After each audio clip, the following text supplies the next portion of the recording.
Pesadelos em Foco.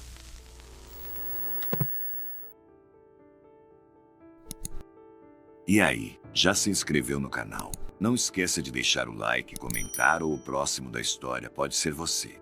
Dito isso, vamos para o vídeo.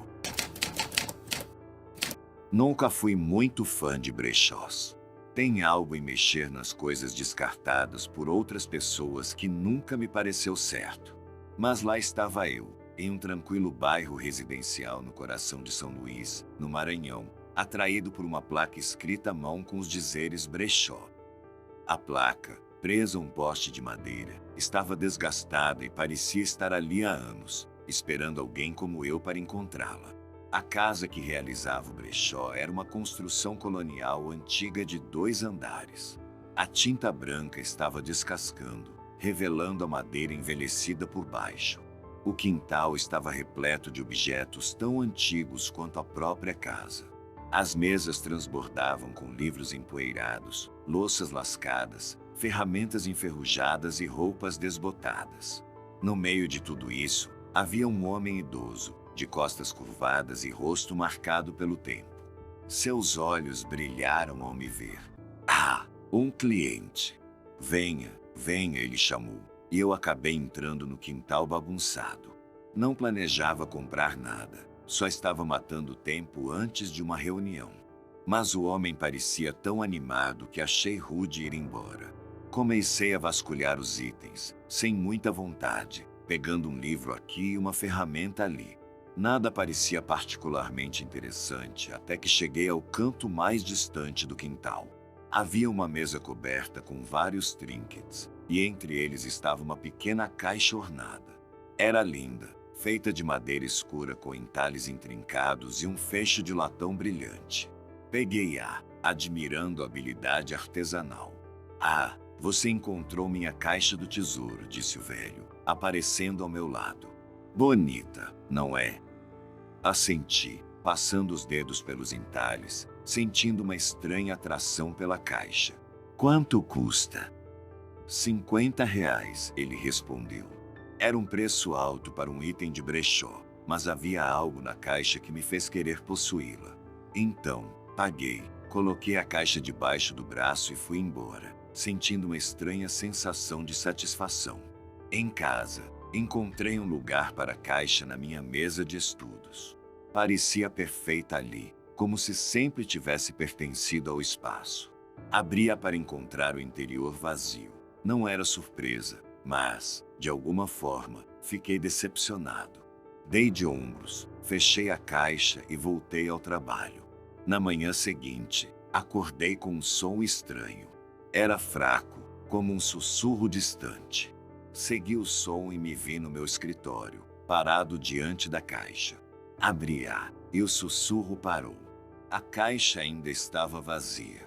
Fiquei olhando para ela, sentindo um arrepio correr pela espinha.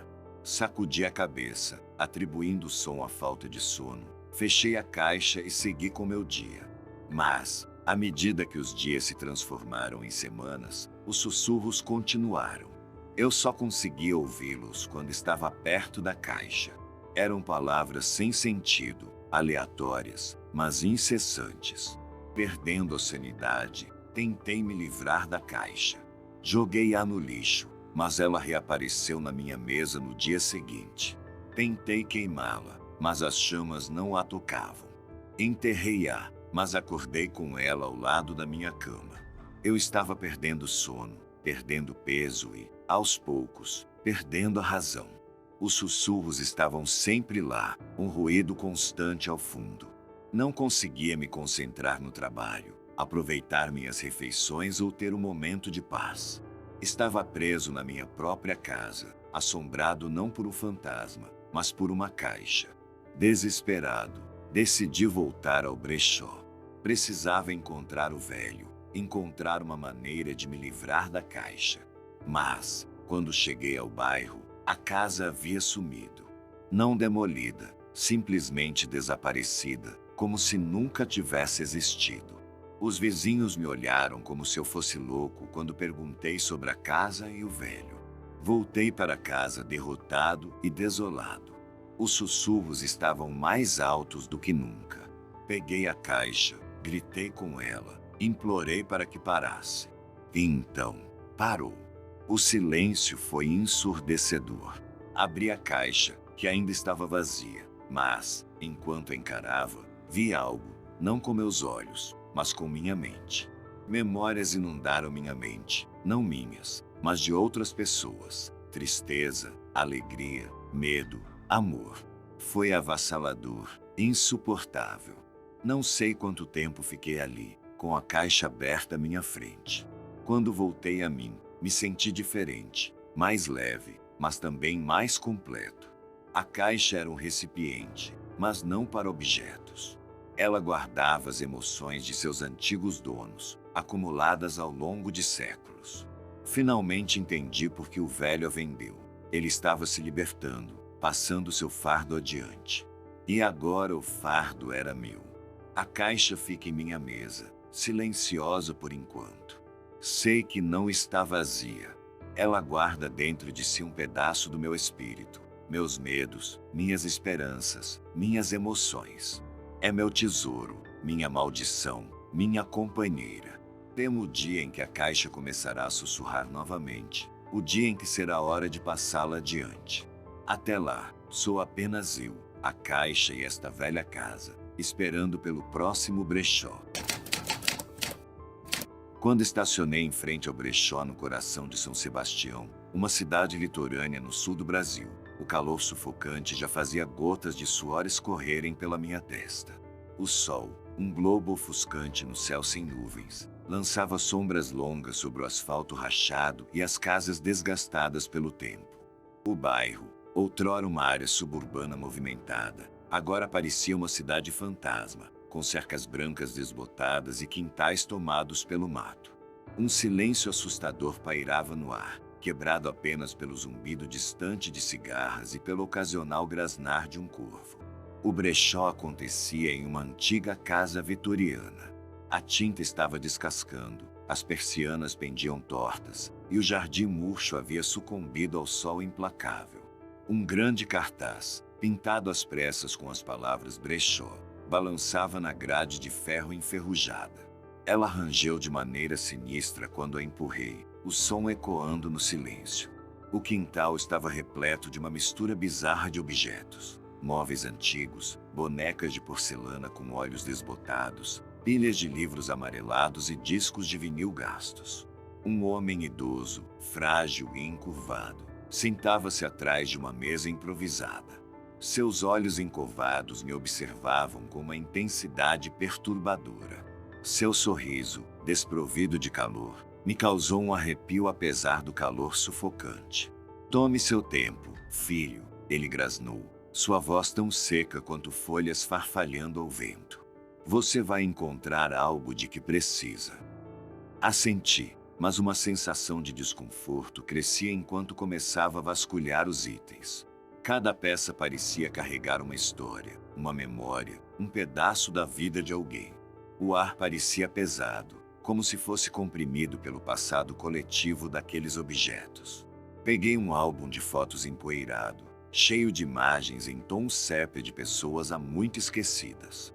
Seus olhos, congelados no tempo, pareciam me seguir enquanto eu folheava as páginas. À medida que o dia avançava, o velho não saiu do lugar, seu olhar nunca deixou o meu. Não conseguia afastar a sensação de estar sendo observado, estudado, como se ele estivesse esperando, aguardando algo. Foi então que encontrei um relógio de bolso antigo. Sua caixa dourada estava manchada e o vidro arranhado, mas ele tinha um certo charme. O ponteiro dos segundos estava parado na marca dos 12, congelado no tempo. Era belo à sua maneira decadente, então decidi comprá-lo. "Ah!" A voz rouca do velho soou quando me aproximei. "Você encontrou." Seu sorriso se alargou, revelando dentes amarelados. "Lembre-se, o tempo não espera por ninguém." As palavras ecoaram no ar enquanto eu entregava o dinheiro. Seus dedos nudosos roçaram os meus, enviando um calafrio inesperado pela minha espinha. Quando saí, Ainda podia sentir seus olhos cravados nas minhas costas, suas palavras ressoando na minha mente. Naquela noite, enquanto a luz do luar envolvia meu quarto em um brilho suave, coloquei o relógio na mesa de cabeceira. Ao adormecer, ouvi um tic-tac fraco. Olhei para o relógio. O ponteiro dos segundos estava se movendo. Dias se transformaram em semanas, e coisas estranhas começaram a acontecer. Eu estava perdendo tempo. Horas escapavam como minutos, dias como horas.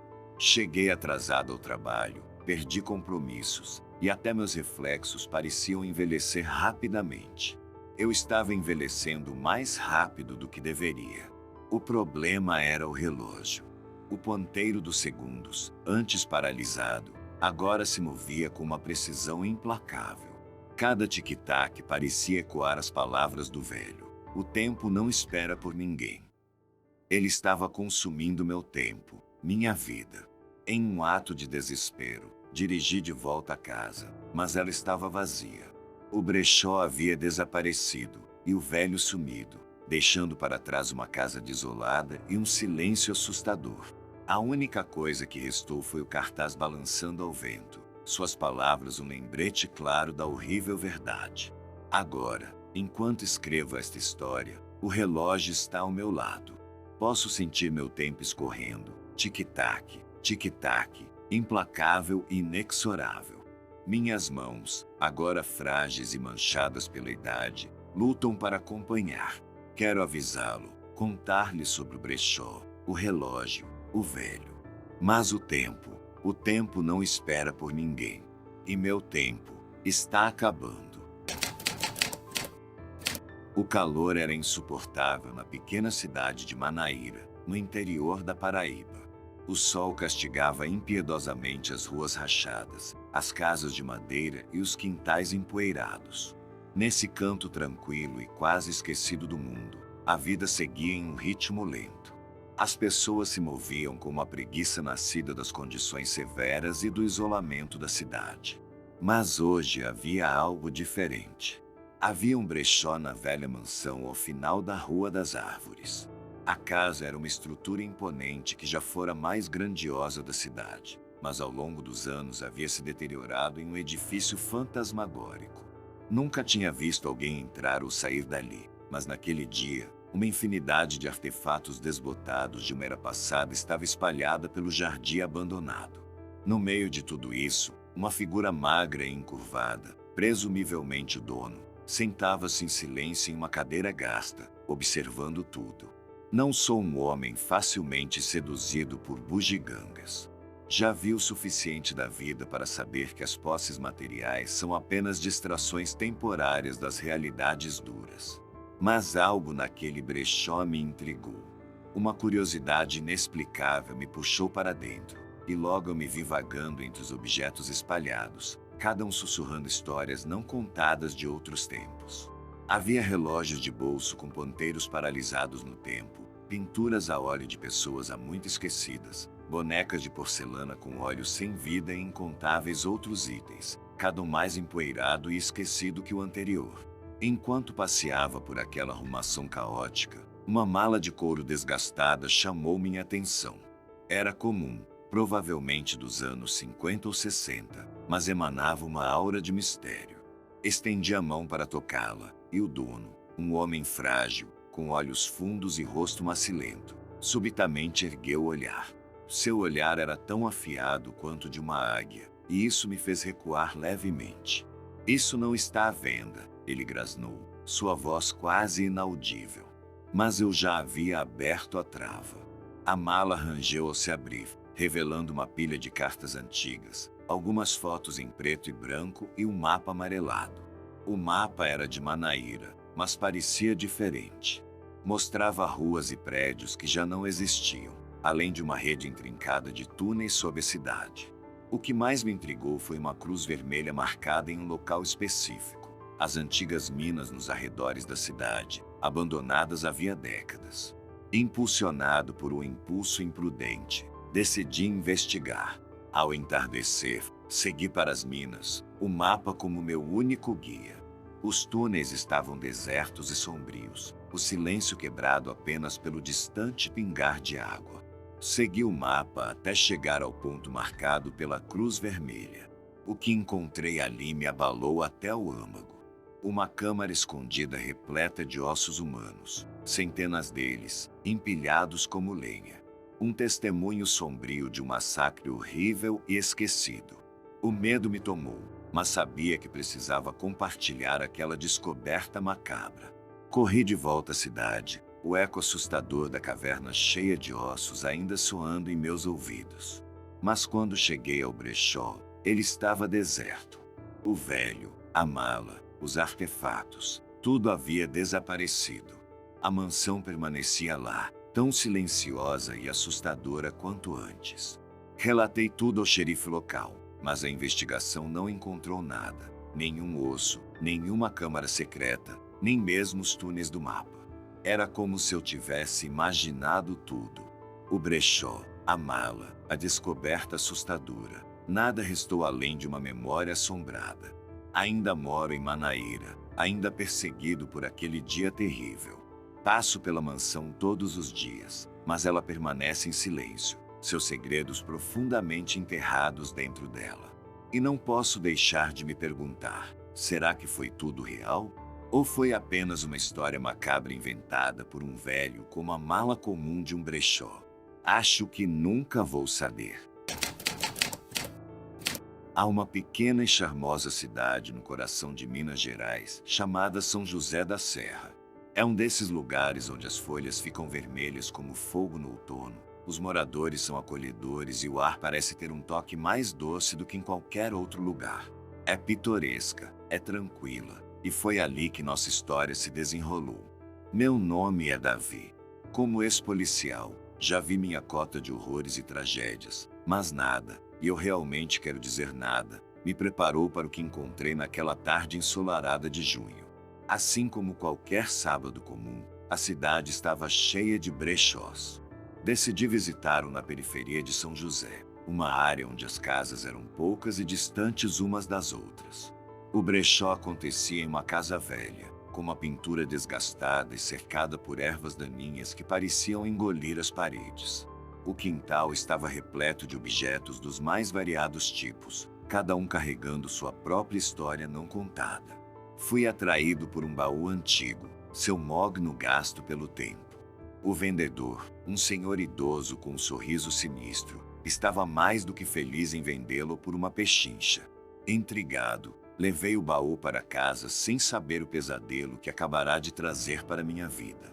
Ao começar a vasculhar o conteúdo do baú, encontrei uma variedade de itens. Livros empoeirados, um relógio de bolso quebrado e uma pilha de cartas antigas amarradas com uma fita vermelha desbotada. Curioso, desamarrei cuidadosamente a fita e comecei a ler. As cartas eram de um certo Tomás, endereçadas à sua amada Emília, detalhando seu caso secreto. À medida que lia, as cartas começaram a tomar um tom sombrio. Tomás falava de eventos estranhos, de uma sensação de estar sendo observado e de um medo crescente que não o abandonava. A última carta era um pedido desesperado para que Emília fugisse com ele, escapando do terror que havia tomado conta de sua vida. Um calafrio percorreu meu corpo, e uma sensação de inquietação se instalou no meu estômago. Ignorei isso e continuei explorando o baú. Embaixo das cartas, encontrei uma pequena caixa ornamental. Ao abri-la, um cheiro doentio invadiu o ambiente. Dentro, cuidadosamente embrulhado em um lenço de seda, havia um cacho de cabelo amarrado com uma fita idêntica das cartas. De repente, senti que estava sendo observado. Não conseguia afastar a sensação de que alguém, ou algo, estava me vigiando. O ar parecia pesado, quase sufocante. Ouvi sussurros, tênues mas claros, ecoando pelo silêncio do cômodo. O pânico começou a tomar conta de mim, meu coração batendo forte contra o peito. Os sussurros ficaram mais altos, transformando-se em uma cacofonia de vozes, cada uma mais desesperada que a outra.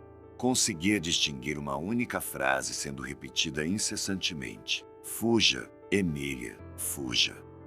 O cômodo escureceu, A temperatura caiu e uma rajada de vento frio atravessou o quarto, derrubando o baú e espalhando seus conteúdos. Fiquei paralisado, minha mente tentando dar sentido à loucura que se desenrolava diante de mim. Uma figura sombria materializou-se à minha frente.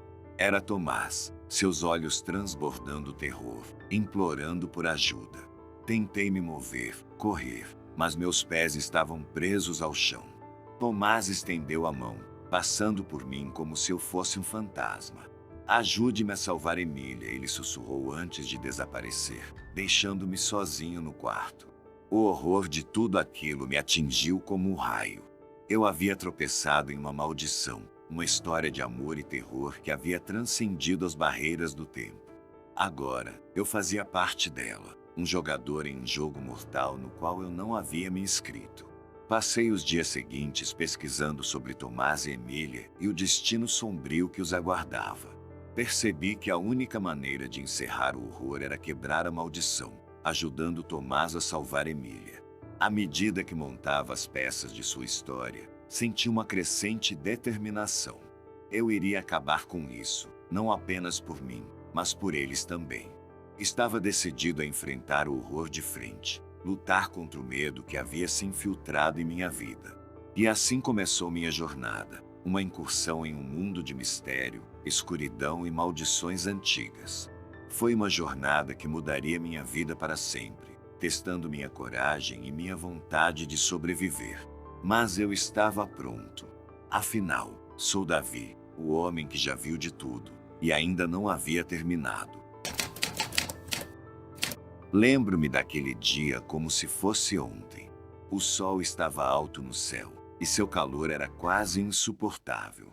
Era uma tarde de verão típica em Eufaula do Sul, uma pequena cidade no interior do Brasil. Assim como qualquer outra cidade pequena, todos se conheciam, as casas tinham quintais espaçosos, e havia um senso de comunidade tão forte que você se sentia parte de uma grande família. Eu estava passeando à procura de alguns itens antigos em um brechó na rua onde morava.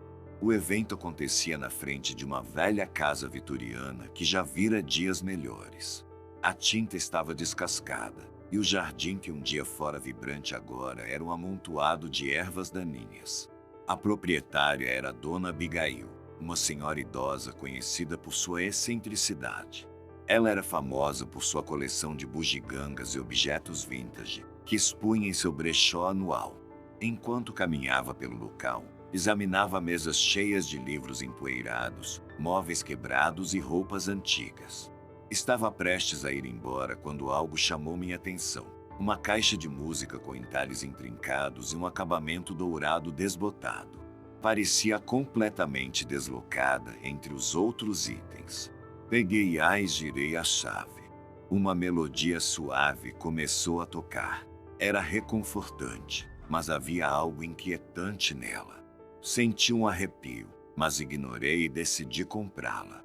As coisas começaram a ficar estranhas depois que trouxe a caixa para casa.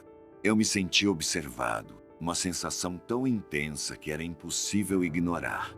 À noite, ouvia sussurros e percebia objetos se movendo sozinhos.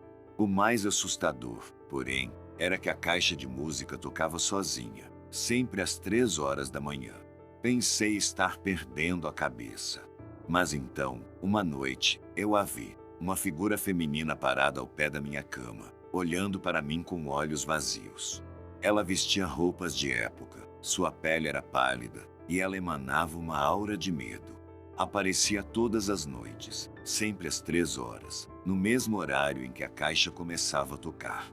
Decidi me livrar dela e a levei de volta para a Dona Abigail. Mas ela se recusou a aceitá-la, dizendo que agora era meu fardo carregar. Desesperado, tentei destruí-la.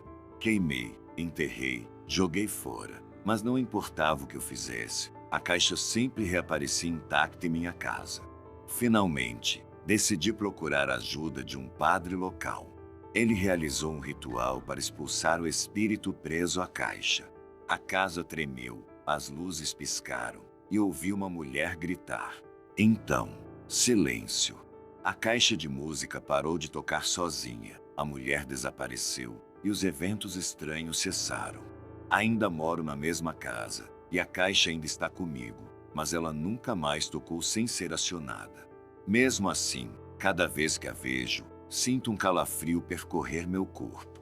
E toda vez que passo por um brechó, penso 2 vezes antes de pegar qualquer item. Você nunca sabe o que pode trazer para casa. E essa, meu amigo, é minha história verdadeira de terror em um brechó. A história de um homem comum em uma cidade comum que teve uma experiência extraordinária. Um lembrete arrepiante de que, às vezes, as coisas que possuímos podem acabar nos possuindo. A cidade de Porto Alegre do Norte, no interior do Brasil, é como qualquer outra pequena cidade. Ruas arborizadas, casarões antigos com cercas brancas e um lago tranquilo que brilha sob o sol de verão. As pessoas são amigáveis, sempre prontas para te cumprimentar com um sorriso caloroso.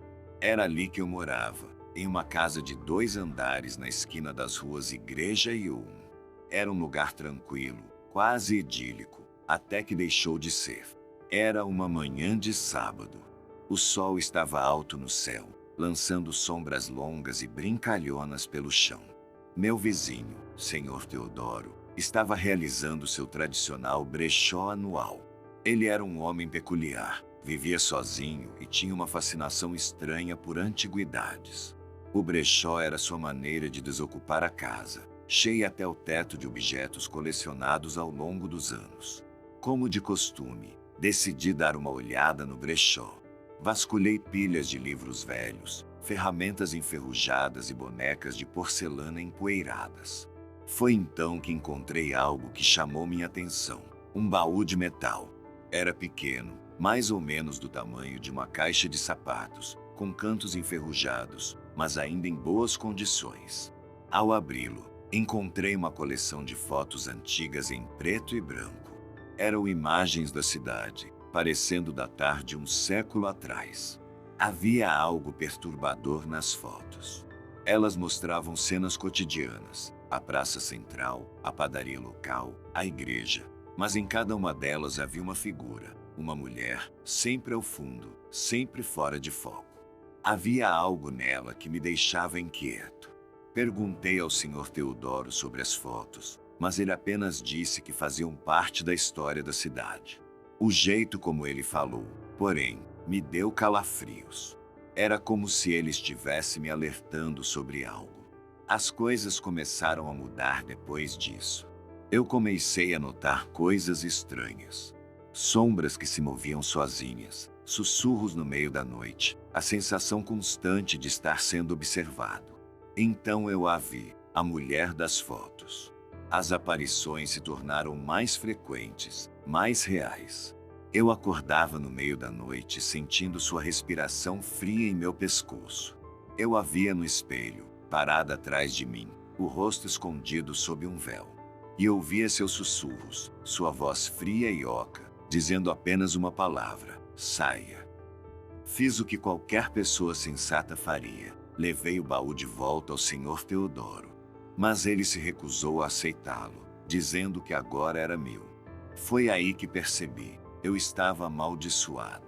Tentei de tudo, queimar as fotos, enterrar o baú, mas nada funcionava. Ela estava sempre lá, observando, esperando. Minha casa outrora pacífica havia se transformado em um verdadeiro pesadelo. Não tive escolha, precisei partir. Enquanto dirigia para longe de Porto Alegre do Norte, dei uma última olhada para trás. Ainda era a mesma cidade charmosa, com seu lago sereno e seus moradores simpáticos.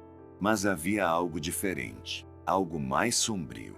Deixei para trás a cidade, a casa e minha vida, na esperança de escapar do horror que havia me consumido.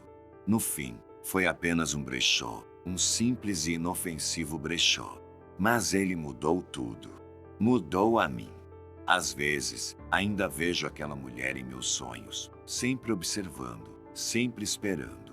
Pelo menos, espero que ela não seja real. O sol de verão brilhava alto no céu de uma pequena cidade costeira chamada Porto Alegre do Sul, localizada no sul do Brasil. Se você nunca esteve lá, é um lugar idílico, aninhado entre o Oceano Atlântico e uma floresta densa de pinheiros. O ar sempre tem um frescor especial, uma mistura de brisa salgada do mar e o aroma suave das árvores. Era um dia perfeito para um brechó, pelo menos na minha opinião. Eu estava passeando sem rumo, o sol lançando longas sombras enquanto subia no céu. Decidi tomar um caminho diferente naquela manhã. Virei em uma rua estreita ladeada por árvores, algo que eu nunca tinha feito antes. Foi ali que vi uma placa pintada à mão em madeira desgastada, pregada em uma árvore com os dizeres brechó e uma seta apontando para uma entrada de cascalho. Sentindo uma ponta de aventura, segui a seta.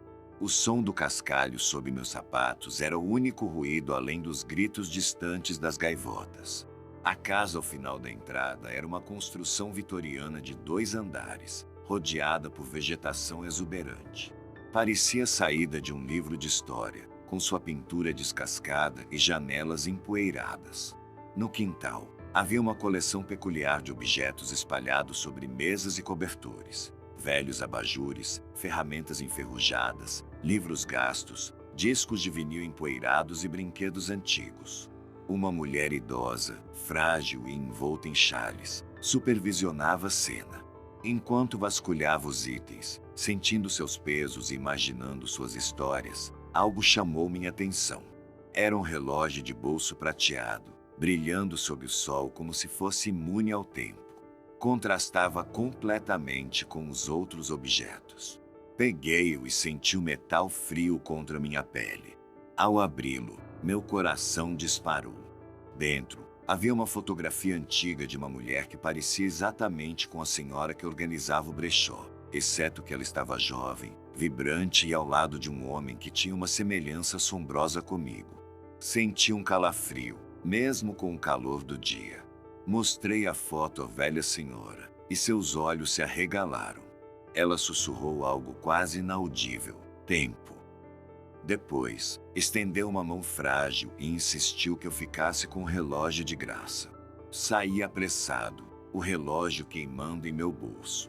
Tentei afastar a sensação estranha, mas a imagem da mulher e do homem que se parecia comigo não saía da minha mente. Naquela noite, sonhei com a mulher. Sonhei com vidas vividas em diferentes épocas, cada uma terminando com o mesmo relógio de bolso em minhas mãos. Dias se passaram, e o relógio nunca deixou meu lado. Comecei a notar coisas estranhas, uma sensação de déjà vu por lugares onde nunca estive, um conhecimento inexplicável de eventos antes que eles acontecessem. Eu podia sentir minha vida se entrelaçando com o misterioso passado do relógio. Um dia, acordei com um sobressalto. O relógio havia desaparecido. Procurei por toda parte, o pânico crescendo dentro de mim. Retracei meus passos até a velha casa vitoriana, mas ela estava abandonada. O brechó havia sumido, e não havia sinal da senhora. Quando voltei para casa, encontrei o relógio na soleira da porta. Ao pegá-lo, notei um bilhete dentro dele: você foi escolhido. O tempo irá guiá-lo. Com o coração acelerado, respirei fundo e entrei em casa, o relógio novamente em minhas mãos. Ao fechar a porta, não pude evitar a sensação de que minha vida estava prestes a mudar de maneiras que eu não poderia prever. A história termina aqui, deixando espaço para a imaginação, com mais perguntas do que respostas. O relógio, a velha senhora, o homem que se parecia comigo e o bilhete. Tudo apontava para o mistério que mal havia começado a se desenrolar. O brechó acontecia na praça central, um espaço amplo dominado por um grande coreto cercado por vegetação exuberante. As casas ao redor tinham seus moradores espalhando itens indesejados em frente às suas propriedades. A praça estava cheia de vida, com moradores e visitantes vasculhando pilhas de livros antigos, roupas vintage e bugigangas esquecidas. Enquanto caminhava pela rua, o cheiro de livros mofados se misturava ao aroma doce do bolo de maçã da Dona Maria. Passei pela velha casa dos Thompson, seu jardim repleto de móveis desbotados e discos de vinil cobertos de poeira. Há anos eu frequentava esses brechós, sempre à procura de tesouros escondidos. A próxima casa pertencia aos Martins, e seu quintal estava cheio de brinquedos e roupas infantis, remanescentes da infância dos filhos. Estava prestes a seguir em frente quando algo chamou minha atenção. Parcialmente escondido atrás de uma pilha de jogos de tabuleiro, havia uma caixa peculiar. Era um baú de madeira antigo, do tamanho de uma caixa de sapatos, com símbolos estranhos entalhados em sua superfície. Nunca tinha visto algo assim antes. Intrigado, peguei-o, sentindo a textura áspera da madeira sob meus dedos. A caixa era surpreendentemente pesada e, ao balançá-la, ouvi algo chocalhar lá dentro. Perguntei ao Sr. Martin sobre a caixa, mas ele pareceu tão surpreso quanto eu ao vê-la. Ele não se lembrava de tê-la e não fazia ideia de onde ela tinha vindo. Algo nessa caixa me atraiu e, apesar de sua origem desconhecida, decidi comprá-la. Enquanto voltava para casa, com a caixa na mão, senti uma energia estranha emanando dela. Era como se a caixa estivesse viva, preenchendo-me com uma sensação de desconforto. Em casa, coloquei-a cuidadosamente na mesa do escritório. Os raios do sol da tarde faziam os símbolos brilharem. Toquei o fecho e, ao abrir, prendi a respiração. Dentro, havia uma pequena boneca antiga. Seus olhos eram assustadoramente realistas e ela tinha um cheiro estranho, doce e enjoativo. Por dias, fui atormentado por pesadelos. Nos meus sonhos, a boneca ganhava vida, seus olhos brilhando com malícia. Todas as manhãs, eu acordava encharcado de suor, a imagem da boneca gravada na mente. Comecei a ouvir sons estranhos em casa, sussurros, risos abafados e passos suaves. As coisas ficaram ainda mais estranhas quando comecei a encontrá-la em lugares onde não a deixei. Um dia, ela estava na minha cama, no outro, no balcão da cozinha. O golpe final foi quando a encontrei no meu carro, seus olhos vidrados me encarando. Apavorado, decidi me livrar da boneca. Mas, ao tocá-la, uma dor lancinante atravessou minha mão. Parecia que eu tinha sido queimado, e, ao puxar a mão, vi uma pequena marca de queimadura com o formato da boneca na minha palma. Foi então que percebi que aquilo não era normal. Em pânico, dirigi de volta à casa dos Martins, esperando que eles pudessem esclarecer a situação. Mas, quando cheguei lá, a casa estava vazia. Um cartaz de vende-se estava no quintal. Os vizinhos disseram que eles partiram repentinamente, sem qualquer explicação. Passei as semanas seguintes vivendo com medo. A boneca parecia onipresente na minha vida. Tentei de tudo para me livrar dela, mas nada funcionou. Ela estava lá quando eu acordava, quando ia dormir e em todos os momentos intermediários. Eu estava perdendo sono. Meus dias eram uma névoa de medo e paranoia.